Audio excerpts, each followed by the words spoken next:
E é uma peça que fala não propriamente do direito, mas das pessoas que aplicam o direito. Isso quer dizer dos juízes. Para você entender bem a peça, duas coisas aqui são importantes. Primeiro é a diferença entre a tragédia e a comédia. Nós vimos que a tragédia acaba muito mal, é uma coisa triste, né?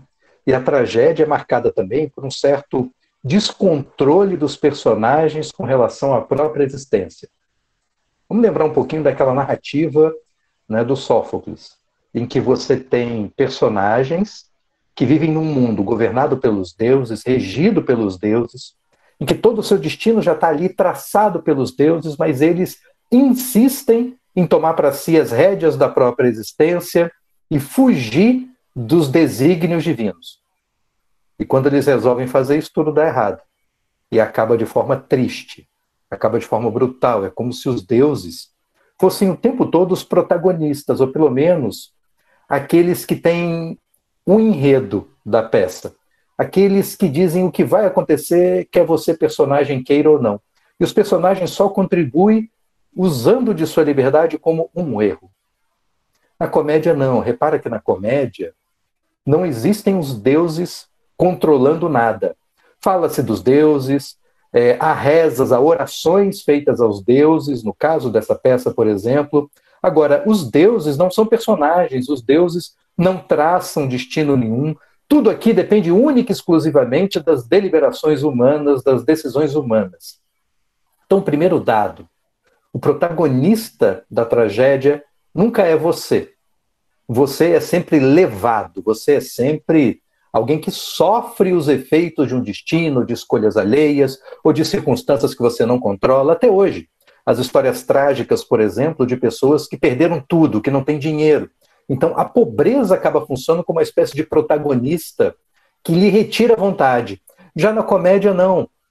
Repara que para ter comédia, a gente sempre destaca a liberdade dos personagens de conduzir a própria história, não é?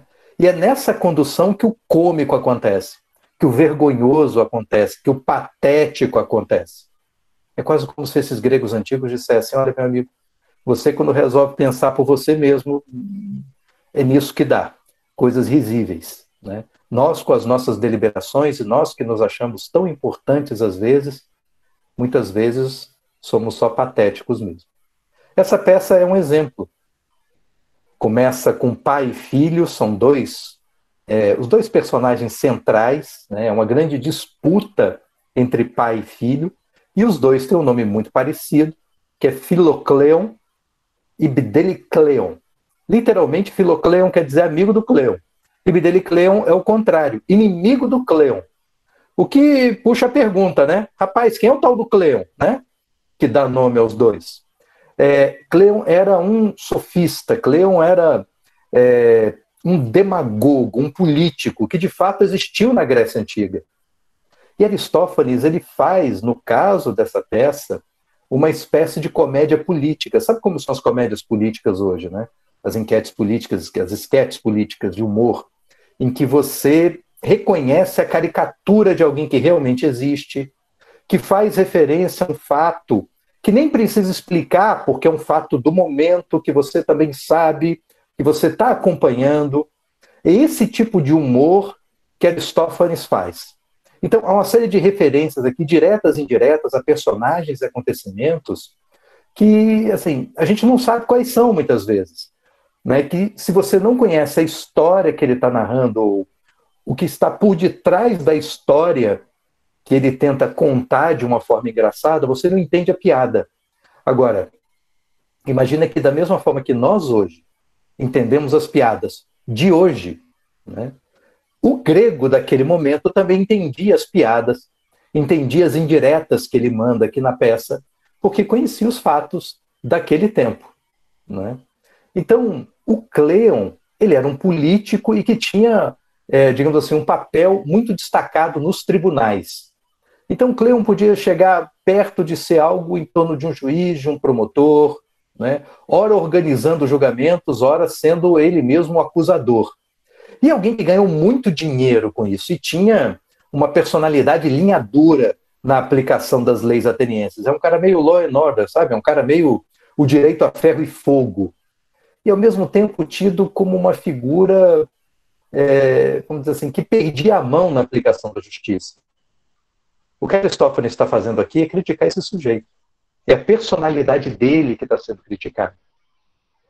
E para você imaginar, para você entender, no século V a.C., e portanto muito tempo antes de Aristófanes viver, então fato do passado da história de Atenas, havia uma figura dessa, que era Cleon, e havia também um general chamado Laques, né? E Laques ele foi responsável por comandar uma espécie de expedição militar grega à Sicília, e que foi uma catástrofe militar, assim, foi uma baita derrota dos gregos, né, na Sicília, para os etruscos, que era o povo que dominava aquela região. E assim, atribui-se a derrota não só à incompetência militar do general, mas sobretudo à ganância do general, que teria desviado os recursos levantados pela cidade para a realização. Imagina que a cidade começa a dar dinheiro para comprar grãos para você ter mantimentos para os soldados. Imagina que o general chega e diga, olha, sabe esse barco aqui cheio de grãos? Não vamos levar para Sicília, não. Esse você leva para aquele cara ali que vai te dar um baú cheio de ouro em troca.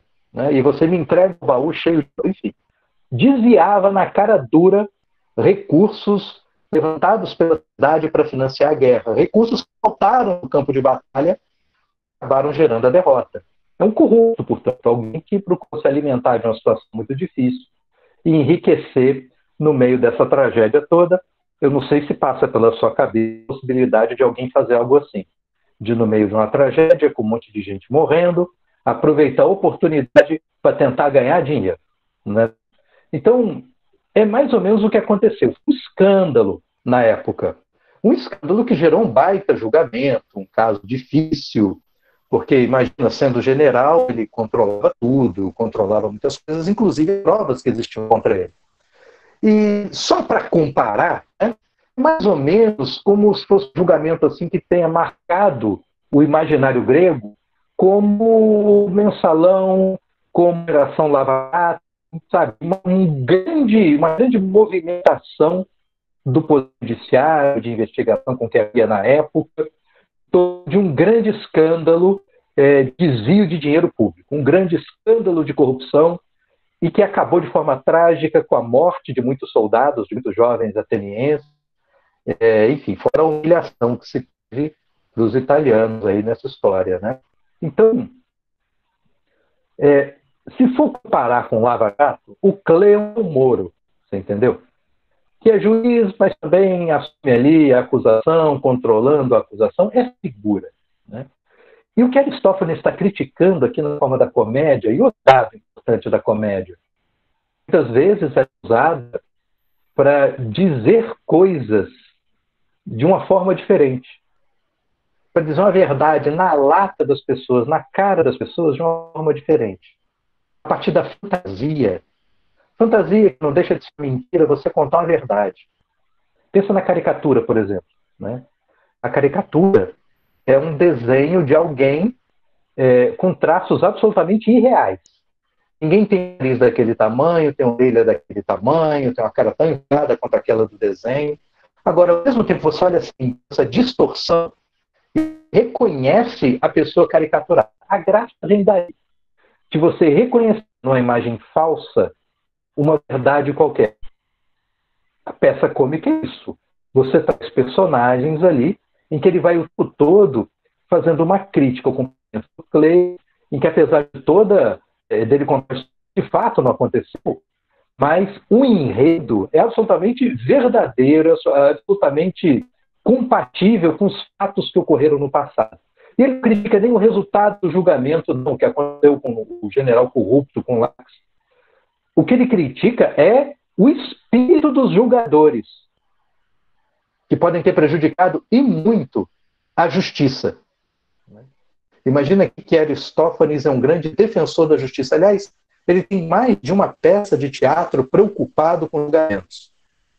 A peça mesmo que ele escreve sobre Sócrates chamada As Nuvens, porque diz que Sócrates é um sujeito que vive com a cabeça nas nuvens. Daí o nome da peça. É uma peça que ele escreve em decorrência do julgamento de Sócrates, porque Sócrates foi julgado, e foi um julgamento também que chamou muito a atenção. Esse um julgamento, repito, que ele assistiu. Não é? Aqui não, é um fato do passado, mas que é muito fresco na cabeça das pessoas, em que a imagem dos personagens ficou marcada e é fácil para um ateniense da época reconhecer no comportamento dos seus contemporâneos os mesmos valores e os mesmos vícios, as mesmas virtudes desses personagens do passado. E é desses vícios aqui que ele destaca, sobretudo quando se trata de julgar. De julgar. E aí começa a peça, né? Com Filocleon, e portanto o Filocleon é o Cleon mais que Cleon, o sujeito que repete o comportamento, só que de forma bastante exagerada, né? Como na caricatura, em que você exagera os traços que de fato existem. Né? E o Filocleon está louco para sair de casa para participar de um julgamento. Está doido para sair. Né? E o filho dele, o Bidelicleon, está querendo evitar. Não vai não, pai, fica aqui. Né? E evitando a força, colocando 2 de seus servos para tomar conta e não deixar o pai sair. Trancando a casa para evitar que ele fuja de qualquer maneira.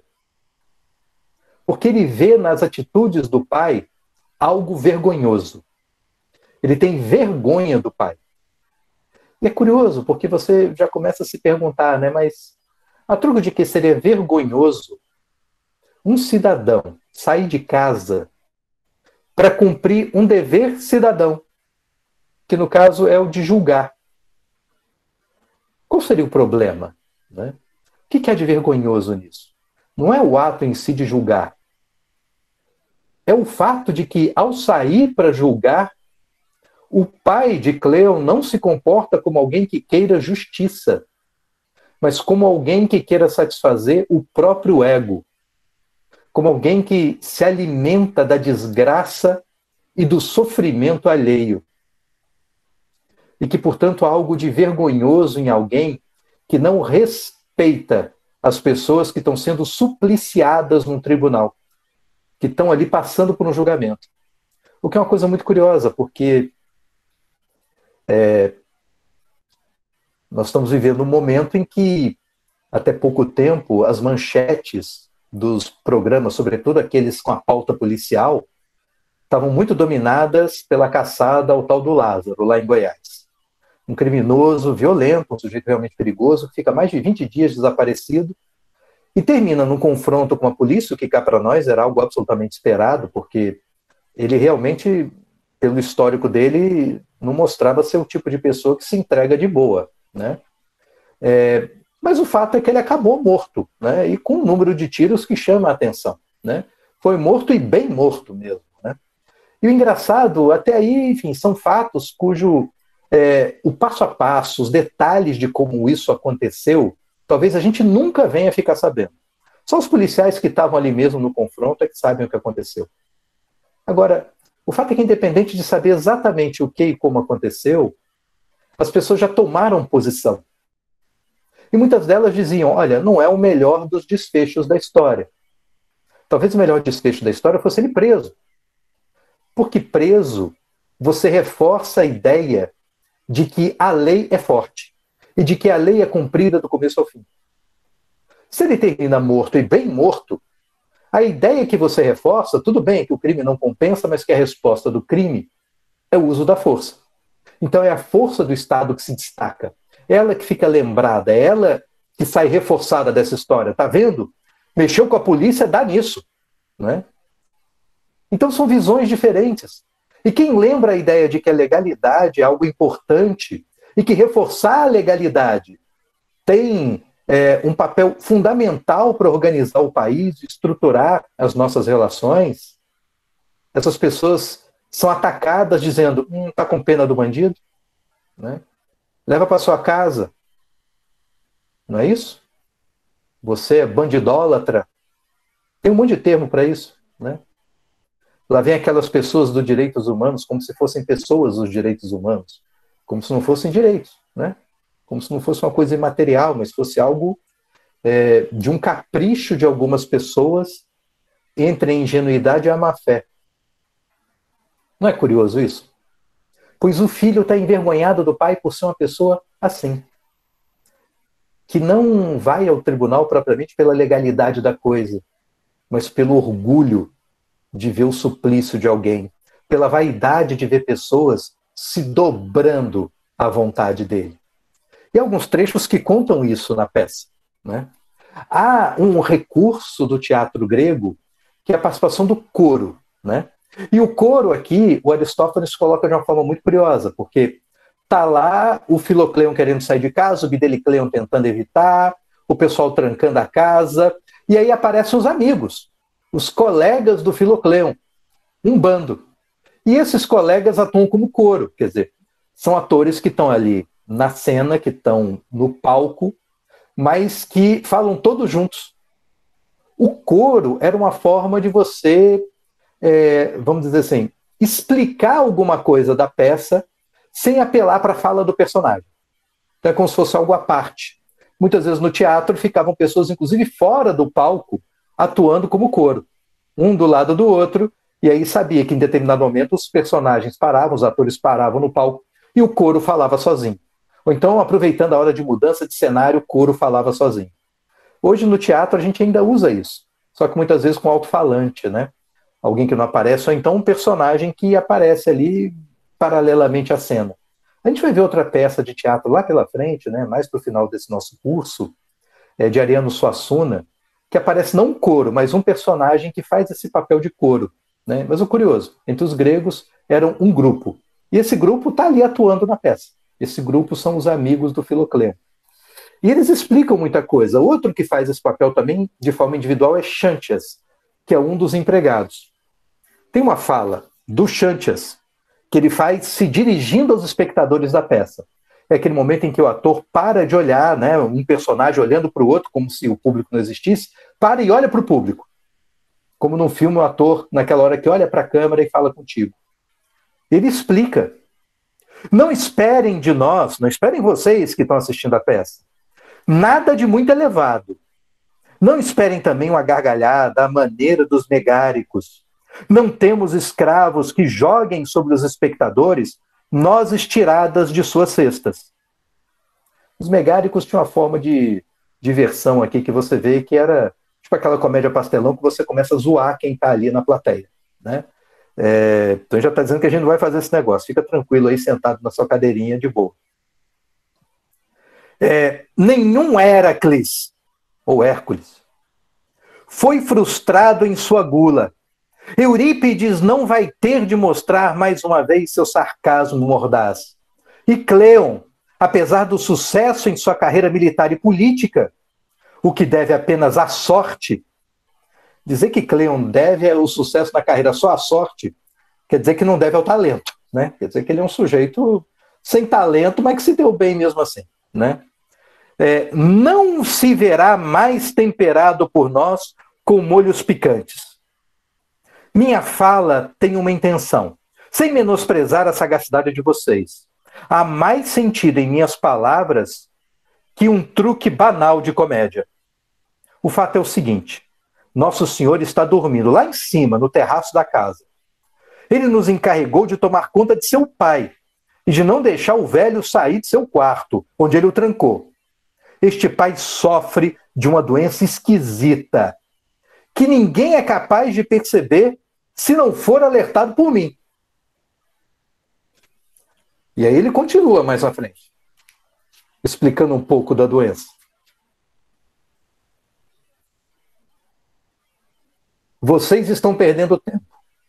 Nenhum de vocês vai esclarecer o caso. Se vocês estão ansiosos por saber, façam silêncio. Vou dizer qual é mesmo a doença de meu senhor. É a paixão pelos tribunais. A paixão dele é julgar. Ele fica desesperado se não consegue ocupar o primeiro banco dos juízes. À noite, ele não goza um instante de sono. Se por acaso fecha os olhos, seu próprio espírito fica olhando para a clepsidra. Clepsidra é uma espécie de relógio à base de água, né? Então, fica olhando para o relógio ao invés de dormir. Com insônia. A paixão dele pelo voto no tribunal é tão grande que faz ele acordar apertando 3 de seus dedos, como se oferecesse incenso aos deuses no dia da lua nova. Apertar 3 dedos é uma espécie de referência, porque nos tribunais da época, as pessoas julgavam segurando uma pedrinha, né? A pedrinha do sim e do não, do culpado e do inocente. Aqui no Brasil, no júri, ainda se faz algo mais ou menos assim, só que ao invés de pedrinha, uma plaquinha, né? Escrito sim e não, né? Então, responde-se meio que objetivamente com pedrinhas que vai depositando numa urna e depois aquele que preside o julgamento conta ali o resultado nas pedrinhas, né? Então, os 3 dedos como se segurasse ali, né? Forçando durante a noite. Quando ele vê escrito nos muros, Demo encantador, filho de Pirilampo, escreve ao lado, encantadora urna de votos. Demo encantador vem de, né, povo encantador, filho de Pirilampo, alguém bonito, né? Demo também pode significar uma espécie de espírito, de alma encantadora. Geralmente isso era uma expressão usada para falar de pessoas, né? Pô, mulher bonita, que cara bonito, que pessoa encantadora, do encanto que gente sente por gente, de paixão e de tesão mesmo. Só que aqui ele substitui o tesão pelas pessoas pelo tesão pela urna de votos. Seu galo cantava durante a noite. Se o galo cantava durante a noite, ele dizia que algum acusado, sem dúvida, usava essa humilde ave para fazê-lo acordar mais tarde do que era necessário.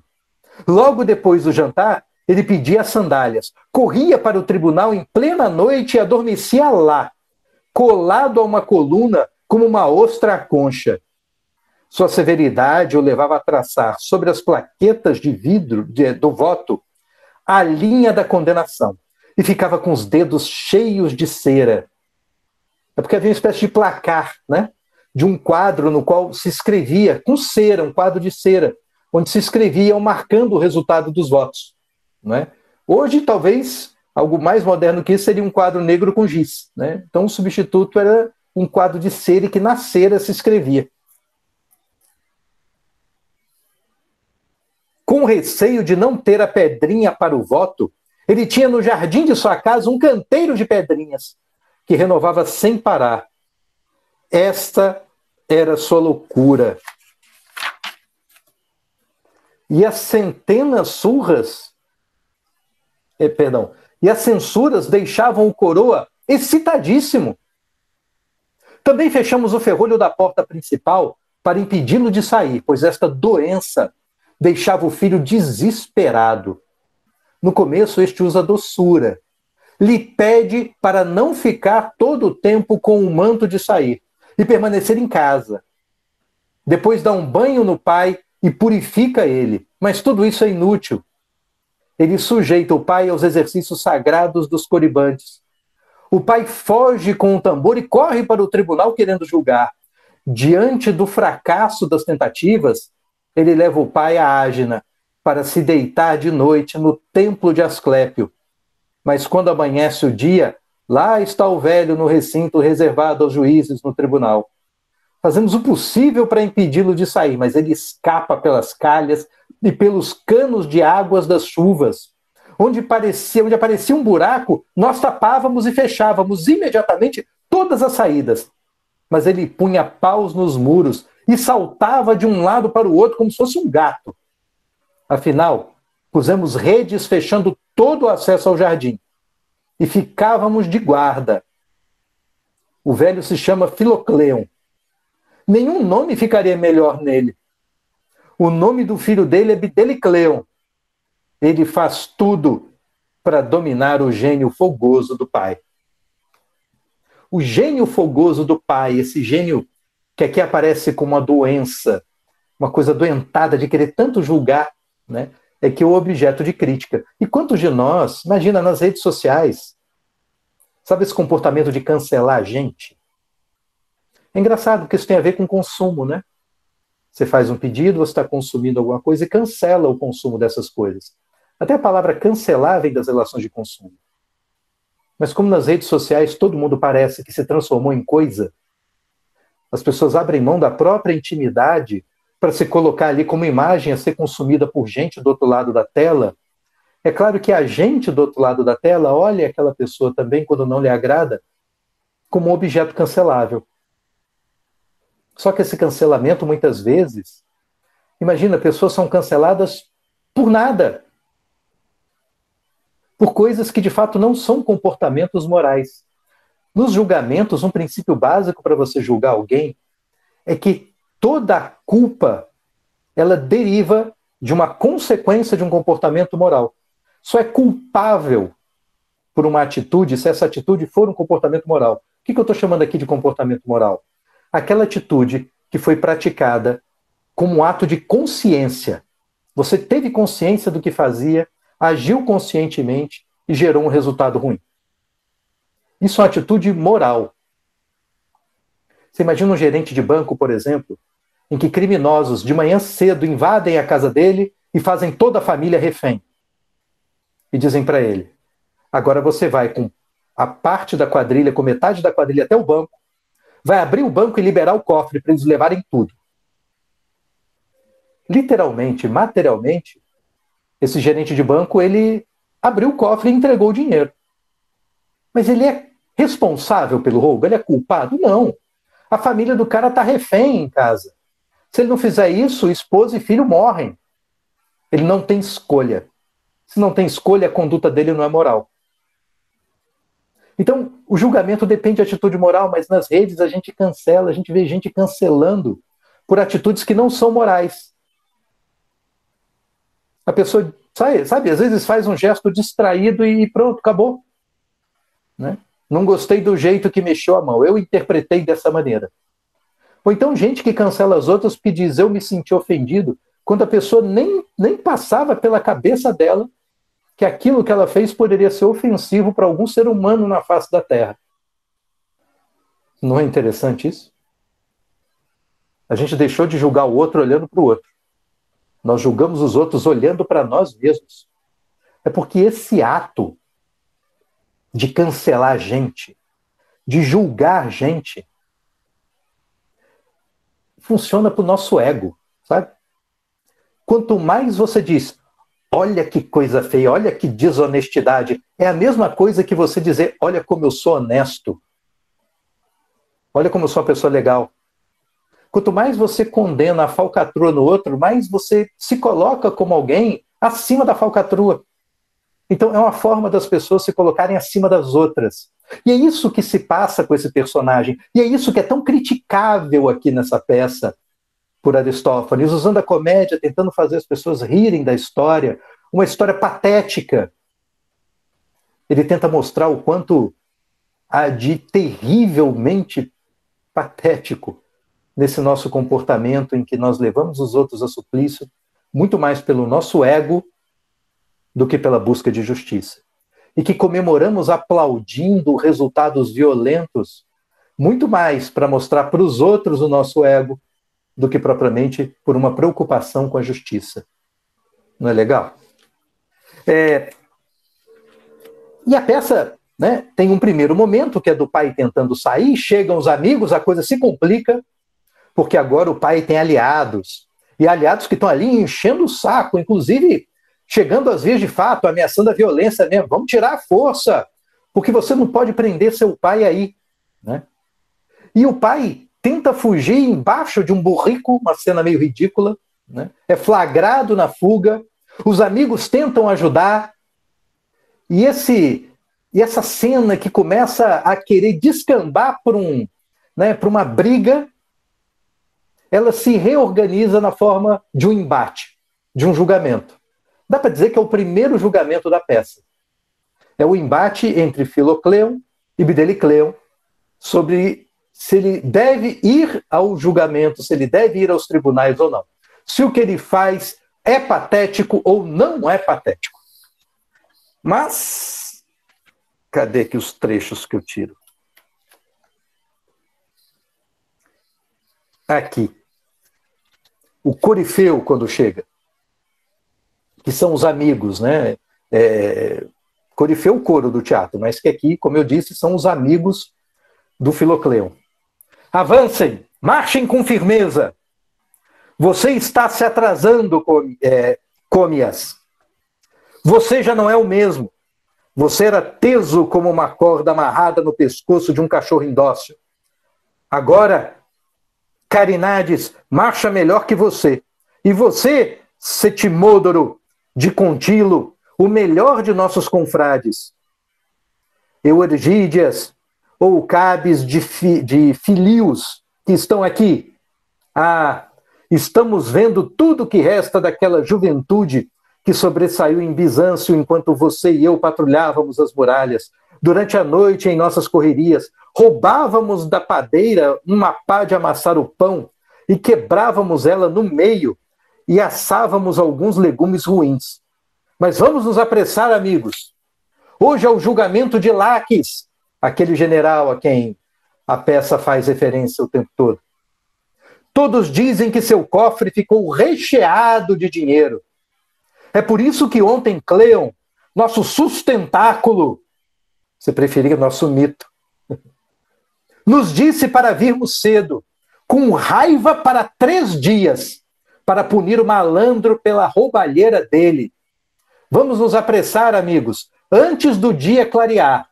Vamos marchar olhando bem para todos os lados, com o auxílio de nossos lampiões, para evitar os assaltos dos malfeitores contra nós. Primeiro, essa fala do coro vai citando os nomes, que é para dar o nome dos personagens que estão ali, que são figuras da época também, né? Em que você vai somando ali, vai juntando um monte de gente, né? E que cada vez que escuta um nome parecido com o nome de alguém conhecido, um greguinho dava uma gargalhada. Ih, olha lá, tá sacaneando fulano. E depois eles dizem, nós somos idosos, nós temos um passado em comum, lutamos em guerra, a gente soube se virar, mas nós estamos indo aqui convocados por Cleon, que é quem nos guia, e que já nos orientou em julgar com raiva para 3 dias. Ou seja, eles não vão para o tribunal com aquela disposição de ouvir a outra parte. O princípio básico dos rituais de julgamento é suspender o momento do julgamento. Há uma deusa grega chamada Kairos. Kairos pode ser interpretado como uma oportunidade.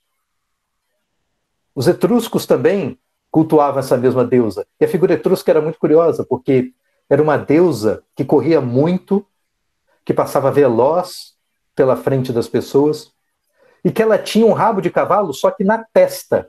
Ela tinha cabelos na testa. Que era uma forma de dizer que a oportunidade você agarra pela frente. Não agarra por trás. Depois que passa, não fica aquele rabo de cavalo sobrando para você se agarrar a ela. Passou. Já era. Há um momento certo de você agarrar essa deusa tão veloz. Só que no julgamento, Kairos, a oportunidade, o momento certo, a sabedoria do momento certo, não é apressadamente. É preciso suspender os teus juízos morais e se dispor a ouvir. E ouvir de boa fé quem está do outro lado.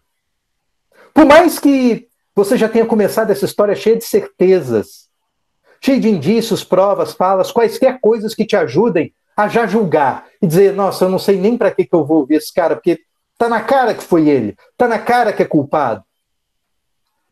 Mas ainda assim, você deve ouvir.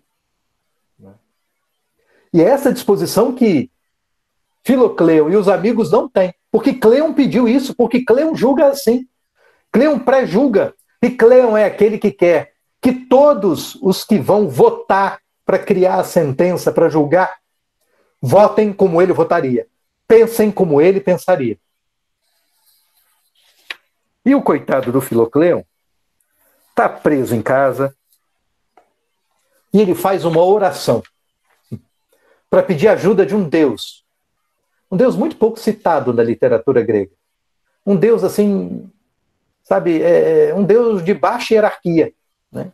Mas que era um Deus cujo busto era comum de se ver na porta dos tribunais, na entrada dos tribunais das cidades gregas.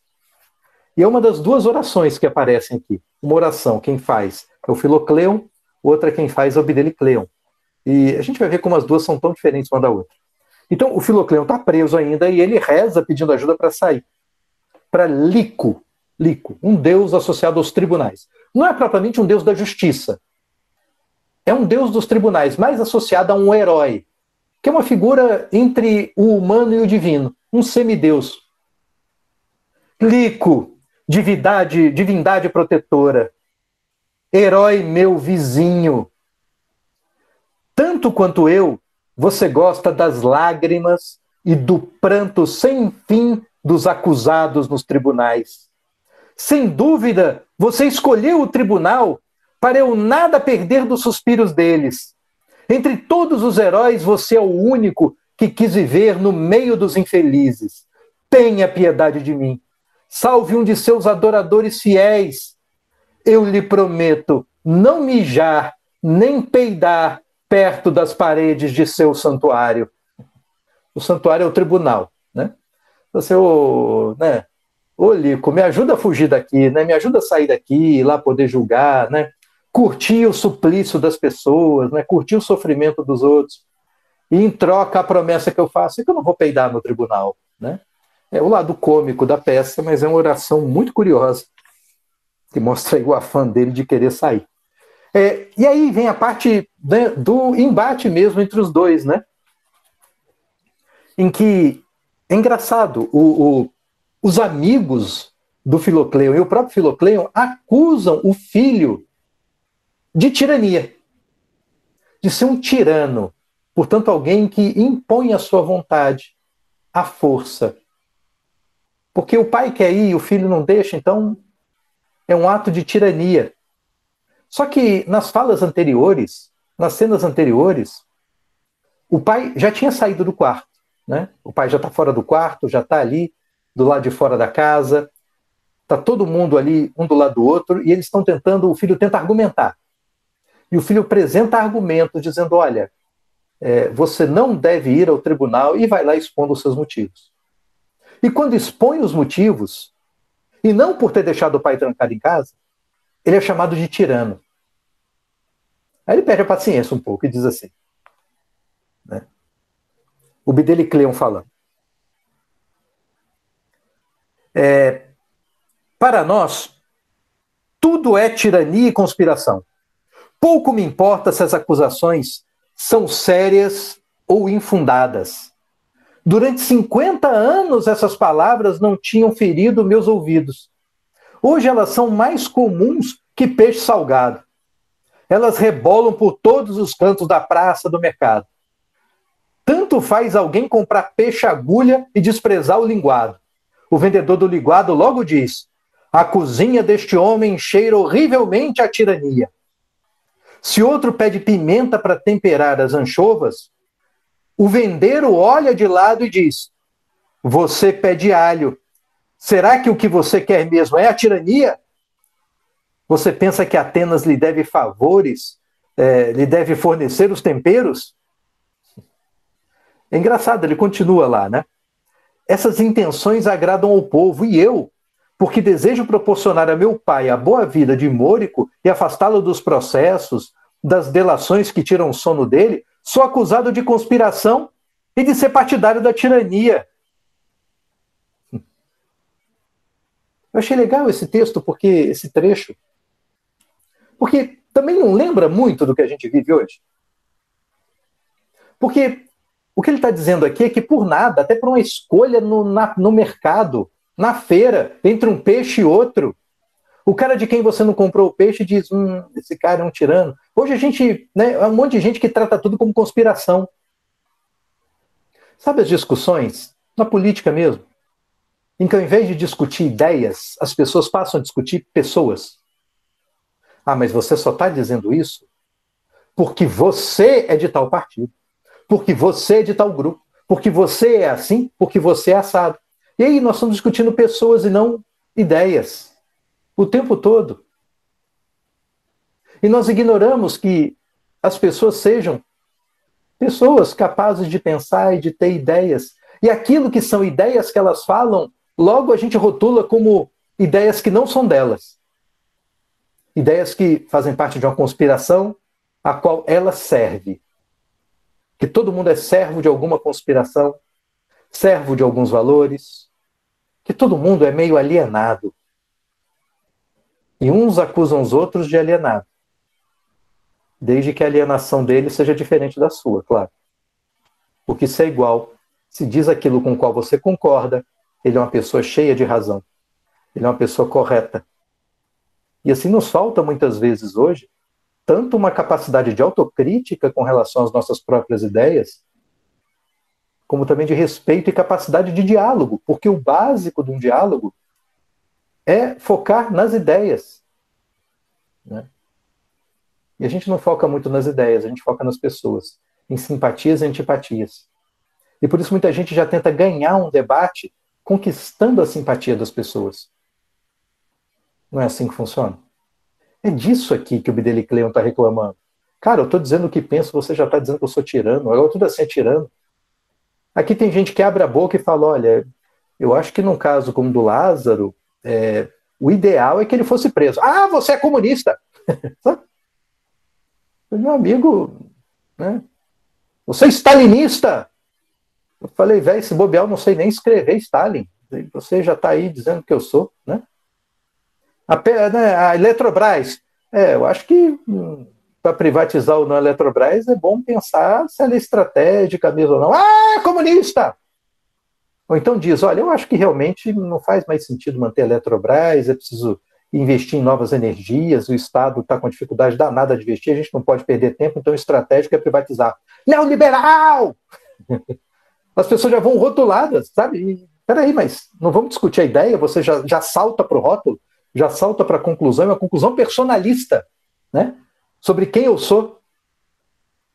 É engraçado que nessas discussões a nossa grande luta é para manter a própria identidade. Peraí, eu não sou isso que você está falando, né? E do outro lado, tanta gente tentando roubar de você a sua própria identidade, colando um rótulo na sua testa. E espalhando para os outros qual é o teu rótulo. Eu participo de grupos de WhatsApp aqui, alguns até com gente bastante esclarecida, sabe?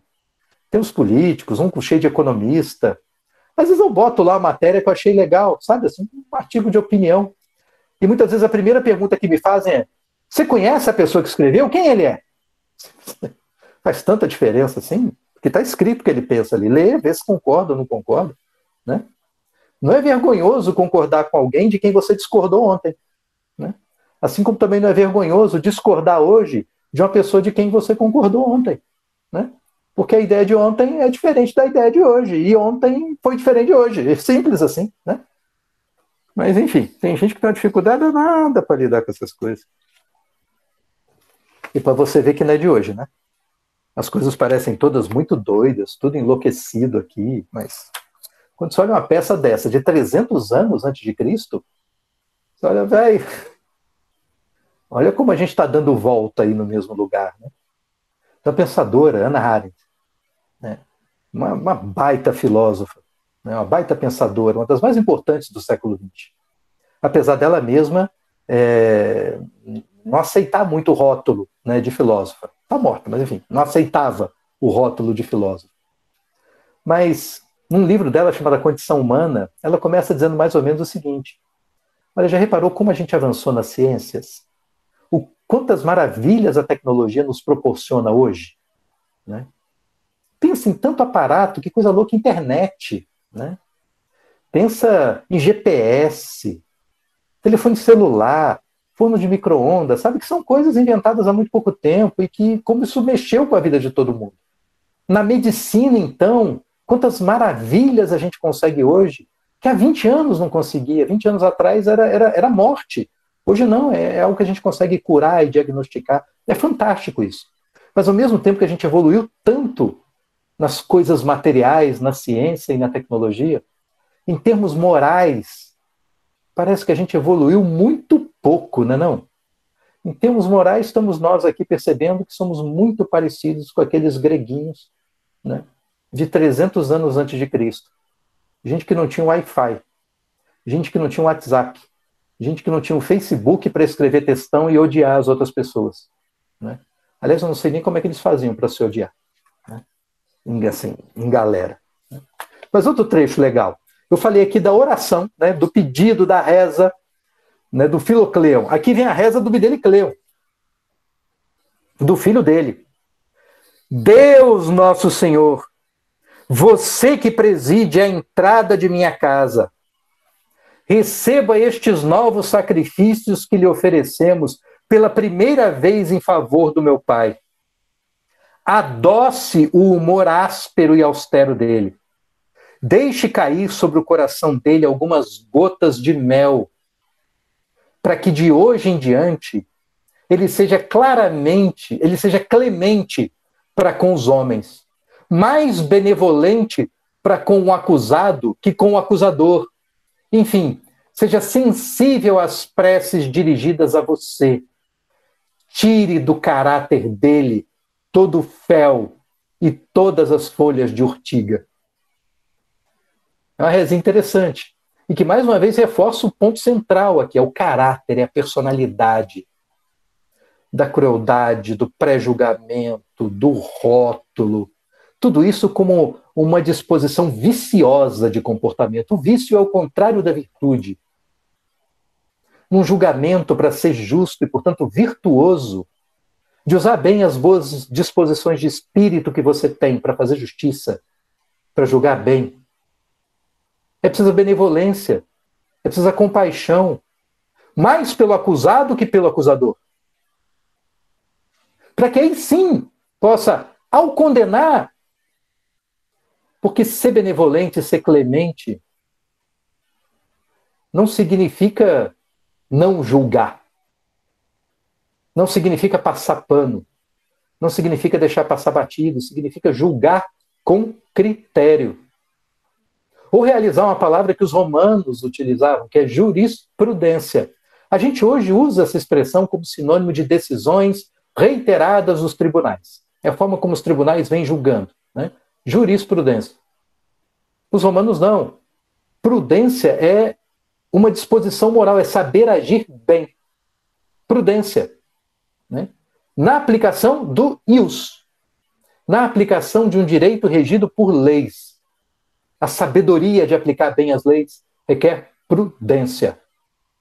E ninguém se torna um bom jurisprudente, alguém prudente na aplicação do ius, sem benevolência. A benevolência é que te leva a ouvir, a se colocar no lugar do outro para julgar bem, para julgá-lo por aquilo que ele fez. E não julgá-lo por aquilo que você é, o que é diferente. Como nos cancelamentos, que a gente cancela e é cruel, só para dizer o que nós somos. E não para dizer o que ele é, e não para julgar a pessoa de acordo com o que ela é. Esse tipo de atitude não é julgar, é usar as pessoas para levantar teu próprio ego, para ficar bem na fita para os outros, para mitar ou para lacrar nas redes.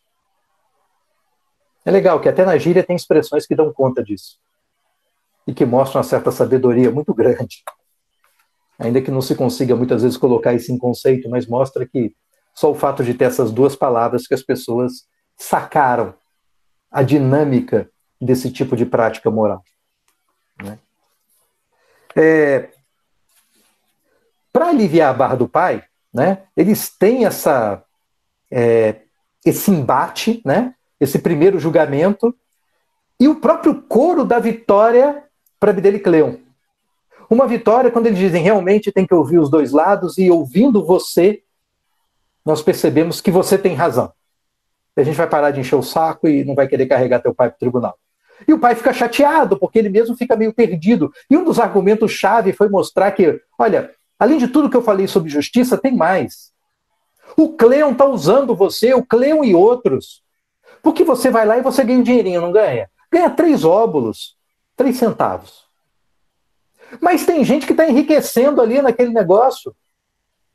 E rindo das tuas costas, te fazendo de otário, usando você 2 vezes. Usando você, para que seu voto corresponda à vontade dele, como foi dito lá atrás no discurso do coro, chegue com raiva de 3 dias, que é para condenar. A vontade é de quem está pedindo isso para você, não é a sua. E também te usando porque há um dinheiro para bancar o julgamento, E o cara fica com quase tudo e você com nada, com a mixaria. Está fazendo o papel de otário. Resumindo, é isso. Esse foi um argumento que deixou o pai chateado. Porque participar do julgamento, ver o supliciado ali no pé dele pedindo clemência, isso mexia com o ego dele. Quando chega no tribunal, as pessoas começam a puxar o saco. Como muitas vezes acontece com juiz e desembargador, quando chega no meio de um monte de advogado, aquela puxação de saco sem tamanho.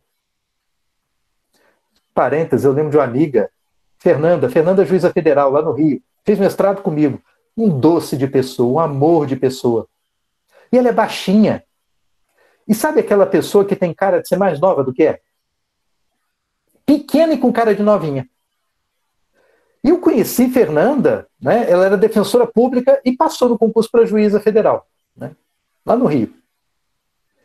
E assim, ela contando, foi parar em Petrópolis. Primeiro lugar em que ela atua, Petrópolis ou Teresópolis, não lembro, um dos dois.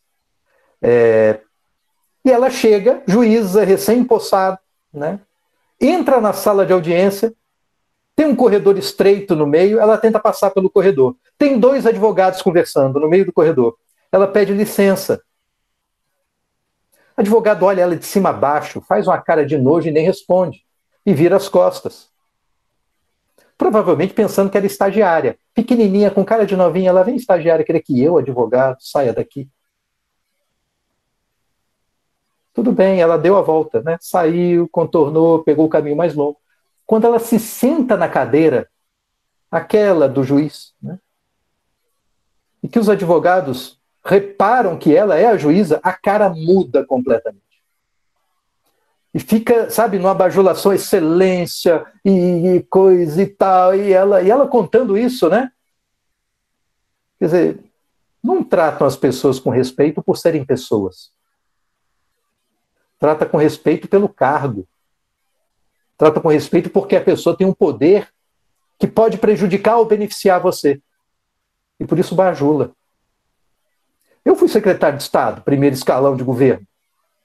E eu via como as pessoas me bajulavam. A grande arma que as pessoas têm contra um poderoso é a bajulação.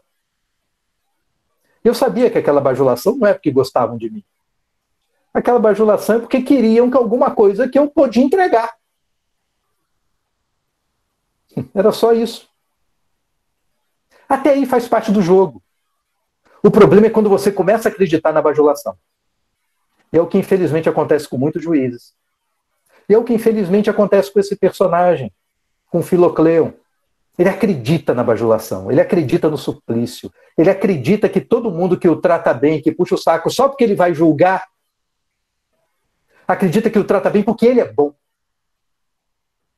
Ou como o próprio Cleon, que apesar de ter subido na vida, como dito aqui na peça, numa das falas do Corifeu não, perdão, de Xantias, que diz, olha, enriqueceu e tal, mas sem talento nenhum. Sem talento nenhum. Você que não tem talento é tratado como se tivesse, só pela função que desempenha. Não caia na armadilha de você, aluno aqui, caso venha se tornar juiz, as pessoas vão te chamar de excelência. Excelência vem de excelente. E excelente é melhor que muito bom. É como se dissessem toda hora, ou melhor que muito bom. Boa tarde, melhor que muito bom. Não ache que só por isso você é de fato melhor que muito bom. Não acredite nisso, porque a partir do momento em que você acredita, você começou a mergulhar no lago da mediocridade. E aí vai deixar de se policiar. E aí vai deixar de melhorar, vai deixar de se aperfeiçoar, vai deixar de avançar. E aí, com o tempo, vai ficar viciado em práticas mesquinhas e se segurar no próprio ego e sustentar com a violência do teu ego quando lhe faltarem razões, porque como você deixou de se aperfeiçoar, cada vez você fica mais fraco na hora de arrumar razões, argumentos para sustentar e justificar as tuas ações. Então não cometa o mesmo erro. Vidani quer salvar o pai disso. Até reza por isso. Talvez você com a literatura se salve antes de contrair a doença. A gente dá até um nome para ela hoje. Chama Juizite.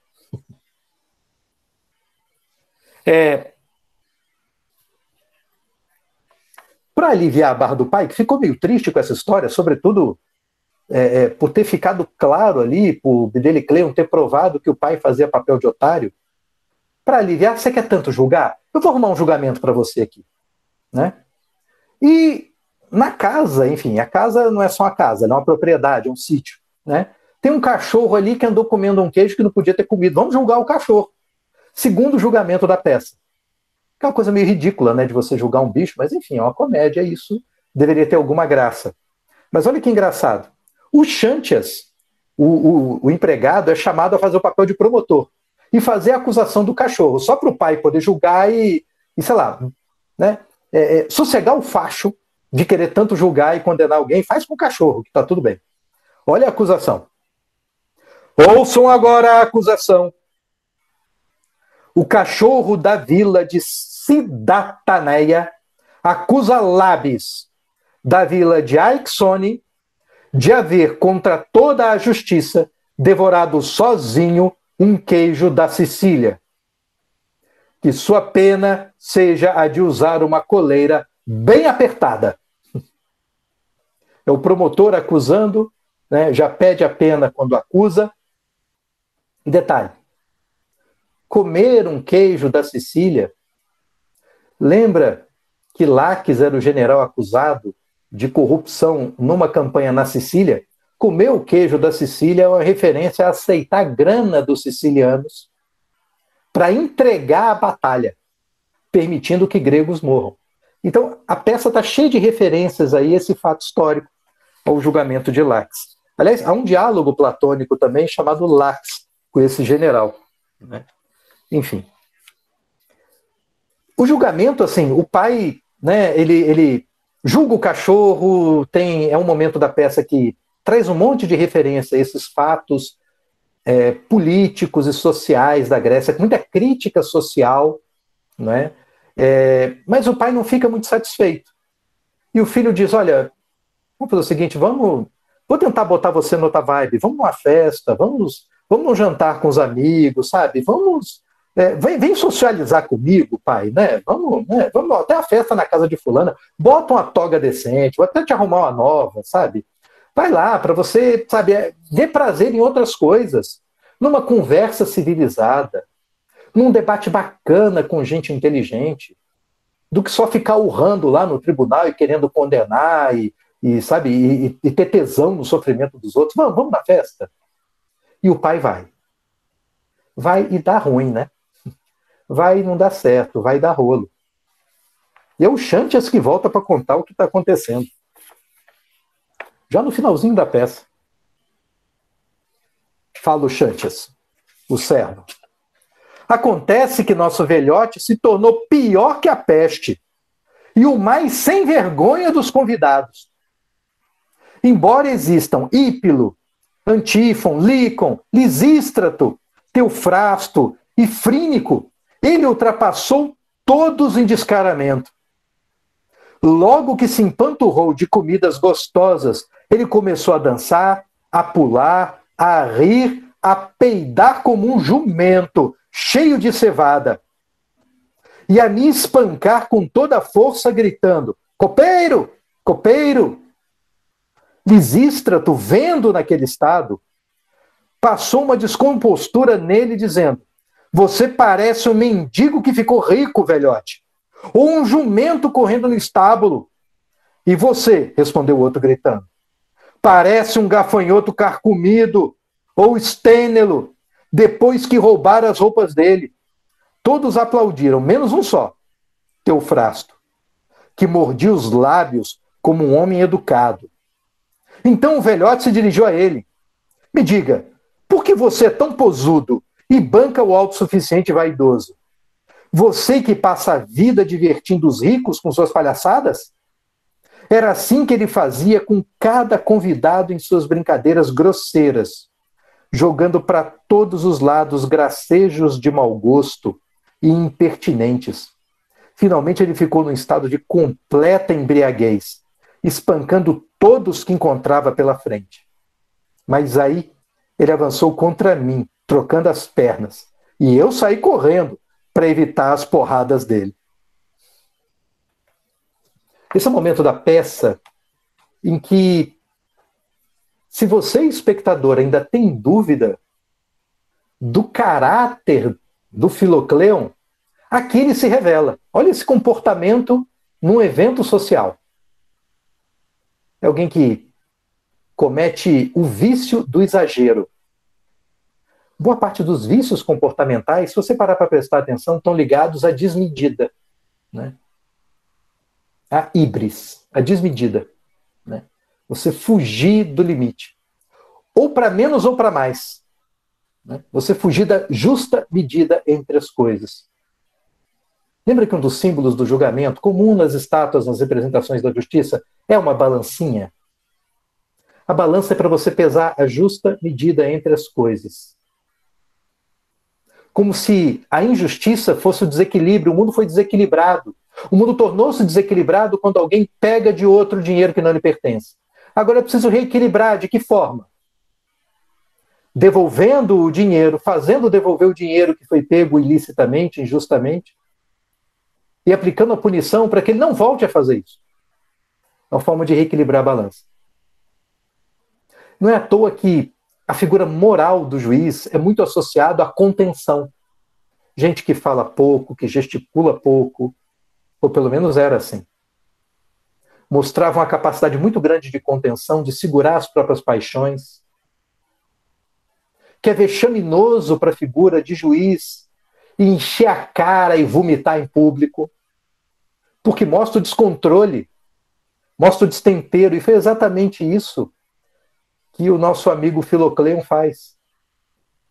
Cheio de cevada, quer dizer, se entupiu de cerveja, tá bêbado, bucho cheio, humilha as pessoas dizendo que está brincando, faz essas brincadeiras de mau gosto.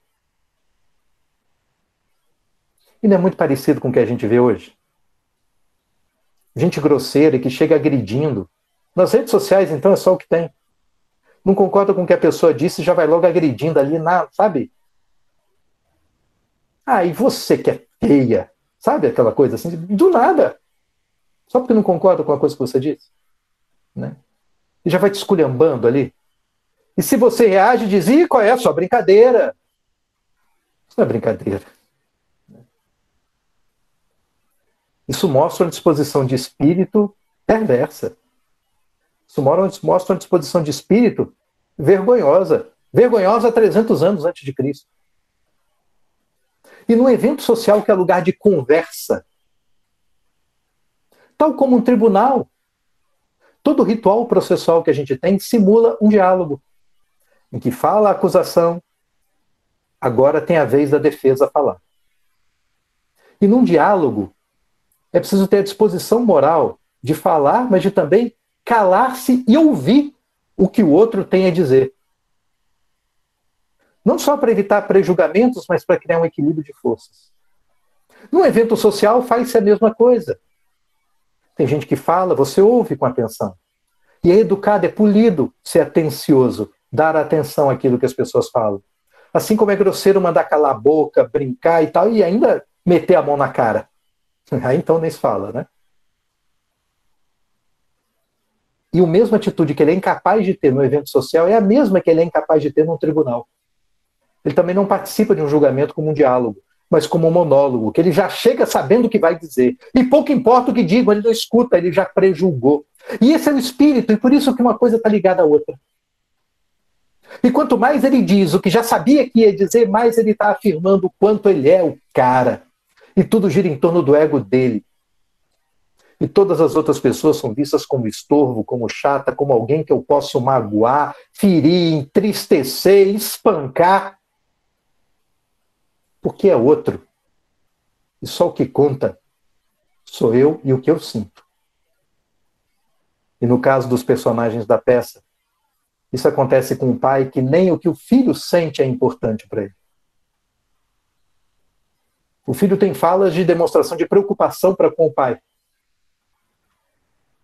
E o pai devolve ridicularizando o filho, agredindo às vezes, colocando os amigos contra.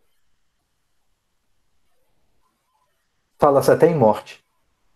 No momento em que o filho, no julgamento, no embate que ele tem com o pai, no primeiro julgamento da peça, lembrando do segundo é o do cachorro, no primeiro julgamento ele chega e diz: se eu não tiver razão, me dá esse punhal, me dá essa adaga que eu mesmo cravo em mim. E o pai diz: ô, tomara. Não é legal? Eis as vespas de Aristófanes, de um sujeito que se veste de vespa porque a intenção é ferroar os outros e não julgar.